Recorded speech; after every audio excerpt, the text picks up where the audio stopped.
Satu unit single story di Sungai Petani ni, rumah tak menghadap rumah. Hampa tengok depan dia sangat luas, lapang. Hampa nak parking kereta pun senang. Jom abang Sori tunjuk kat hampa. Rumah ni berkeluasan 1571 square feet di Darul Aman Perdana, type Amethyst. Hampa tengok laman rumah ni, depan ni boleh masuk dalam 2 unit kereta. Okey, dan tengok dia punya lapangnya memanjang ke depan ni. Jom kita tengok dalam rumah. Rumah ni masih basic unit. Okey, basic unit tapi owner dah buat dah lampu, kipas apa semua memang dah cantik dah. So apa yang buat, hampa boleh tambah grill. Dan yang ni, jom kita tengok master bedroom dia.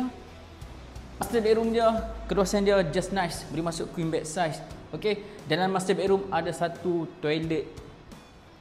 Dan di sini ada satu lagi bilik. Di sebelah kiri ni bilik yang nombor 2 ni. Dia punya sini tinggi sikit, pencahayaan tingkap dia ada. Okey, boleh masuk queen bed size pun boleh masuk sini. Dan di sini bilik yang ketiga ni sedikit kecil, memang kecil. Boleh masuk single bed ya dekat sini. Dia tinggi sikit, kipas semua dah ready dah. Window semua dah ada dah. Okey, dan kita tengok belah sini adalah dia punya toilet dia bahagian luar. So rumah ni ada 3 bilik, 2 toilet dan sini bahagian hampa nak buat laundry area. Sebab apa, dia dah ada pipe, dia ada switch. Hampa kalau nak ni tutup sikit sini pun nice. Dia ada 2 pintu belakang, satu pintu belah sini, okey. Dan satu lagi pintu belah sini. Sebelum kita masuk pintu sini, ni bahagian kitchen area dia. Memang kecil sikit, basic unit lagi. Tapi apa yang boleh buat, yang menang dia dekat sini bahagian belakang ni.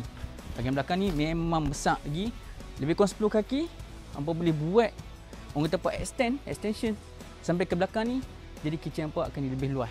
So siapa-siapa nak dapatkan detail tentang rumah ni, harga owner open 300,000 nego. So nak dapatkan detail lagi, nak tahu lebih lanjut tentang rumah ni, kontak Abang Sori Hartanah. Abang Sori Hartanah, Roger and out.